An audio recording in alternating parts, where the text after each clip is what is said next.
주님께서 여러분과 함께 마테오가 전한 거룩한 복음입니다. 그때 예수님께서 제자들에게 말씀하셨다. 거룩한 것을 개들에게 주지 말고 너희의 진주를 돼지들 앞에 던지지 마라. 그것들이 발로 그것을 짓밟고 돌아서서 너희를 물어 뜯을지도 모른다. 남이 너희에게 해주기를 바라는 그대로 너희도 남에게 해주어라. 이것이 율법과 예언서의 정신이다. 너희는 좁은 문으로 들어가라. 멸망으로 이끄는 문은 넓고 길도 널찍하여 그리로 들어가는 자들이 많다. 생명으로 이끄는 문은 얼마나 좁고 또 그 길은 얼마나 비좁은지 그리로 찾아드는 이들이 적다. 주님의 말씀입니다.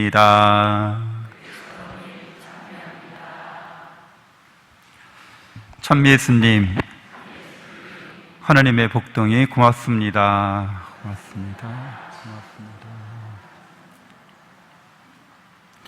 네, 오늘 성경 통독 강론 루카복음서 13장서부터 21장까지 함께 나누겠습니다. 오늘 제가 함께 나누고 싶은 부분은 사람의 아들의 날, 루카복음 17장 22절에서 35절까지 말씀인데요. 예수님이 오시는 날인 거죠. 사람의 아들의 날, 최후의 심판, 우리가 보통 알고 있는 그날입니다. 그래서 예수님께서는 내가 너희에게 오는 때에 사람들이 자기 예수님을 맞이하려고 보라 저기에 계시다, 보라 여기 계시다 할지라도 따라 나서지 말라는 거죠. 번개가 치면 하늘 이쪽에서 저쪽까지 비추는 것처럼 사람의 아들의 날도 그렇게 아주 자명할 거라는 거죠. 의심의 여지가 없을 거라는 거죠.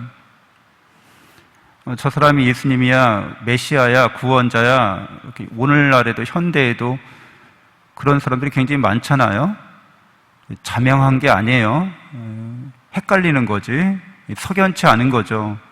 그런데 진리는 자명한 것을 진리라고 합니다. 진리를 히라버로 이야기하면 알레테이아라고 하죠. 알레테이아, 레테라는 말은 잊어버리다, 망각하다 이런 뜻이에요. 근데 그 앞에 아자가 붙으면 부정형 접두사죠. 잊어버릴 수 없다, 망각할 수 없다 이런 뜻입니다. 알레테이아 이러면. 그러니까 예수님의 날은 자명하게 나타난다는 거죠. 의심의 여지가 없다는 거죠. 분명하다는 겁니다. 그래서 그것이 어떻게 나타나는지 예수님 말씀하세요. 먼저 많은 고난을 겪고 이 세대에게 배척을 받아야 한다. 그러니까 예수 그리스도의 죽으심, 십자가의 순환으로 죽으심, 부활하심으로 자명하게 드러난다는 거예요. 그러니까 예수 그리스도를 믿는 사람은 이미 예수 그리스도의 죽으심과 부활의 사건으로 자명한 마지막 최후의 종말의 완전성을 부여받았다는 겁니다. 종말론적, 이것을 우리는 삶이라고 그래요. 종말론적 믿음이라고 하죠. 당연하겠죠? 예수 그리스도께서는 우리의 죄 때문에, 우리의 죄를 위해서, 우리를 구원하시기 위해서 죽으셨어요. 그리고 이 죽으심은 우리에 대한 사랑이기도 합니다.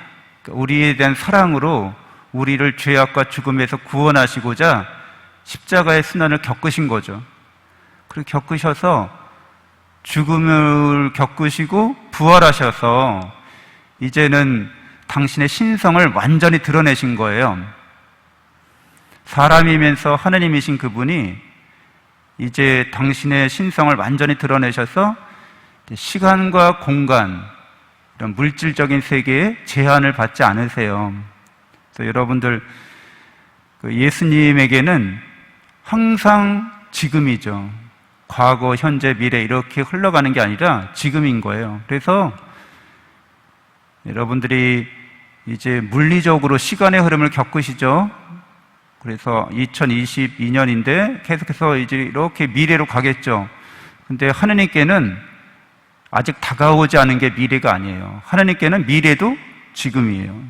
과거도 지금이고 현재도 지금이고. 이게 뭔지 잘 헷갈리시죠? 우리는 3차원 시공간 안에 제한돼 있어서 3차원 세계, 우리가 사는 세계는 또 신문이 4차원 얘기한다 또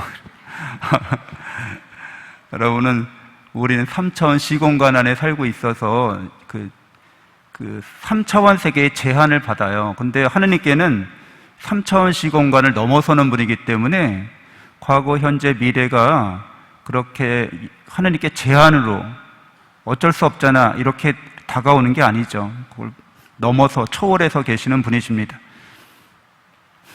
그래서 우리 예수 그리스도를 믿는 우리 제자들이 세례받고 예수 그리스도의 죽음과 부활의 사건에 참여한 사람이 되는 거죠. 여러분, 세례받았다고 하는 거는 예수님이 십자가에 못 박히시기 전에 최후의 만찬을 하시죠. 우리 성체성혈 대축일을 그 주간을 보내고 있죠. 성체성혈 대축일은 당신 자신을 살과 피로 우리에게 주시는 거잖아요. 하느님께서, 하느님이면서 사람이신 예수님께서 당신의 살과 피를 변화시키시는 거죠. 하느님으로 변화시키는 거예요. 살과 피가. 성체성혈이라고 그래요. 살과 피를 하느님으로 변화시켜서 누구에게 주시는 거예요? 우리에게. 우리가 하느님을 받아 모시는 거죠. 그래서 이렇게 살과 피를 우리에게 주시는 이 성체성혈을 이루시는 이 자리가 하느님의 사랑이 성취되는 계약의 자리예요. 내가 너를 사랑한다고 했지? 어떻게 사랑하는지 이제 완전히 보여줄 거야. 그 사랑의 약속을 내가 이루어 줄 거야. 내가 너희에게 완전히 먹히는 존재가 될 거야. 하느님으로서 너희와 너희의 구원을 위해서, 너희의 영원한 생명과 행복을 위해서 내가 너를 나와 하나 되게 할 거야, 사랑으로. 그래서 그 자리는 계약의 자리이기도 해요. 우리가 미사 때마다 하는 것은 그 계약에 대한 계속되는 갱신입니다. 하나님이 우리를 사랑하고 있다는 것을 계속 알려주는 거예요. 전부를 주는. 그래서 여러분들은 계약으로 예수 그리스도의 사랑 안에서 하나 된 사람들이죠. 세례받은 그리스도인이에요. 그렇기 때문에 영원한 생명과 행복도 사랑의 계약 안에서 여러분이 이미 상속받은 자들로 여러분 여기셔야 되는 거죠. 여러분이 나이가 들어서 더 쇠약해져서 죽음을 겪으시겠죠. 그러나 이미 예수 그리스도의 부활의 생명이 여러분에게 주어졌기 때문에 그것을 겪는다 할지라도 여러분은 살아계신 거죠.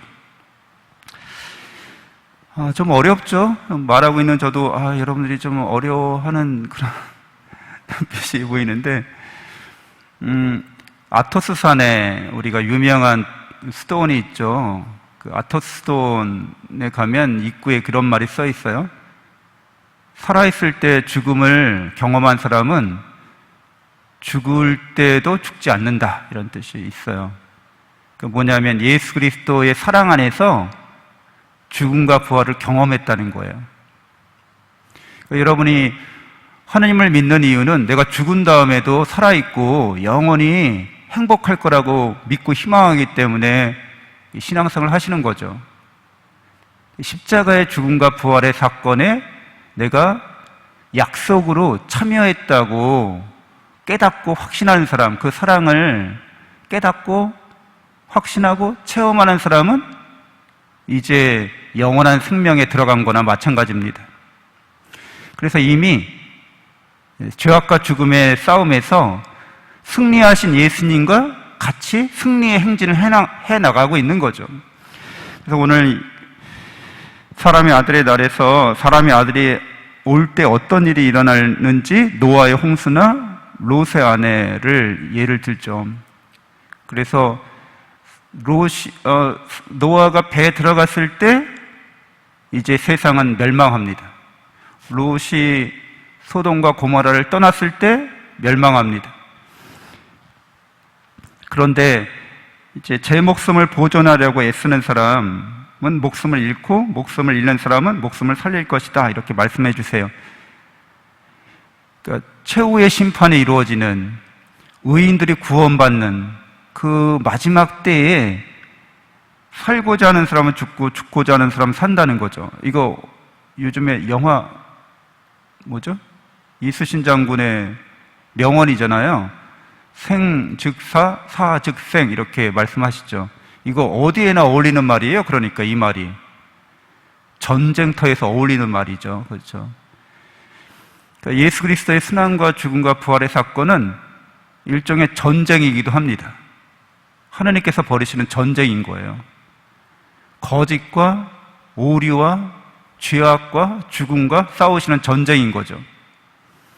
그래서 그 전쟁터에 우리가 예수님과 한편인 거예요. 그래서 우리도 기꺼이 예수님과 함께 죽으려고 한다는 거죠. 그러면 산다는 거예요. 그리고 세례를 통해서, 또 세례받은 이후의 삶을 통해서 우리는 늘 사랑을 위해서, 우리를 사랑하시기 때문에 죽으신 예수 그리스도와 함께 사랑을 위한 헌신하는 거죠. 나를 기꺼이 내어놓는 거죠. 사랑으로. 이게 사랑의 약속에 참여한 사람이기 때문에 우리에게도 당연히 뭐가 있다는 거예요? 사랑에 대한 헌신이, 열정이 성령 받은 사람이 있다는 거죠. 그래서 자기의 에고, 자기의 심리적 자아죠. 이거를 기꺼이 하나님께 바칠 수 있다는 거예요. 사랑의 헌신으로. 그래서 그런 일이 어디서 일어나느냐고 물었을 때 시체가 있는 곳에 독수리들도 모여든다, 이렇게 약간 선문다처럼 말씀하세요. 욥기 39장 30절에 나오는 말씀입니다. 독수리는 멀리 내다본다는 거죠. 입체적으로 본다는 거죠. 전쟁의 상황에서 보통 옛날 전쟁은 그렇죠. 평면, 평지에서 싸우는 거잖아요. 요즘에는 이제 드론이나 뭐 인공위성이나 이렇게 해서 3차원 정보를 갖고서 전쟁 계획도 세우고 작전도 실행하지만 옛날엔 그렇지 못했죠. 근데 전쟁이 벌어지면 독수리가 그 위를 이렇게 돌아다닙니다. 모든 상황을 다 꿰뚫고 있는 거죠. 그리고 패배자의 시체를 전리품으로 차지합니다. 우리 이런 전쟁이 일어나는 것이 먼저 우리의 마음 안에서 이런 전쟁이 일어나고 있죠, 늘. 그렇죠? 여러분, 선과 악에 대한 전쟁이 우리 마음 안에서 계속 일어납니다. 근데 여러분이 승리자가 되려면 독수리처럼 높은 곳에 올라가서 이런 상황을 다 이렇게 성찰하고 파악하고 있는 거죠. 그래서 예수 그리스도께서 이 모든 전쟁에, 이 전투의 승리자이시기 때문에, 죄악과 죽음의 승리자이시기 때문에 여러분들도 여러분의 마음 안에서 벌어지는, 여러분의 마음 안에서 벌어진다고 하는 것은 결국 여러분의 인생에서 벌어지고 있는 일들인 거예요. 이런 일들이. 종말의 때가 왔는데도 그 종말의 때에 완전한 구원을 받은 자로서 이 상황을 어떻게 우리가 예수 그리스도와 함께 잘 마음을 다스리고 마음의 죄악과 죽음의 어두움을 우리가 어떻게 몰아내는가의 문제라는 거죠. 근데 예수 그리스도께서 이미 승리하셨기 때문에 여러분들도 승리하실 수 있습니다. 그리고 여러분은 예수님께서 이미 시공간을 초월해 계신 것처럼 여러분의 영도 사실은 여러분의 마음에 사로잡힌 게 아니라 여러분의 마음을 넘어서 있어요. 그렇기 때문에 여러분이 여러분의 마음을 이렇게 볼 수 있는 거예요. 그리고 여러분의, 우리 각자의 마음을 바라보고 있는 그 영적인 자아는 늘 예수 그리스도와 하나님과 함께 있는 거죠. 영원한 생명과 행복에 거하고 있습니다. 근데 우리가 여전히 마음을 접속한다고 표현할게요. 마음에 이렇게 가닿아 있는 거는 우리가 이 전쟁을 통해서 수련될 필요가 있는 거죠. 훌륭한 용감한 군사는 실전을 통해서 계속 훌륭한 군인으로 성장합니다. 그러니까 죄악과 죽음의 전쟁에서 계속해서 승리하는 경험, 또 여러 가지 역경과 시련을 이겨내는 경험을 통해서 영적으로 성장할 수밖에 없습니다. 그래서 여러분이 아직도 마음이라고 하는 현상이에요. 이게 일종의 여기에 접속해 있고 이걸 경험하고 있는 거죠. 근데 중요한 거는 실제로는 부활하신, 죽음에서 부활하신 예수 그리스도와 함께 여러분은 이 싸움을 하고 있는 겁니다. 그분은 나의 동맹자이고 나의 가장 훌륭한 전우가 되어 주십니다. 그리고 영원한 생명과 행복을 항상 우리에게 은총으로 베풀어 주십니다. 잠시 눈을 감고 기도하겠습니다.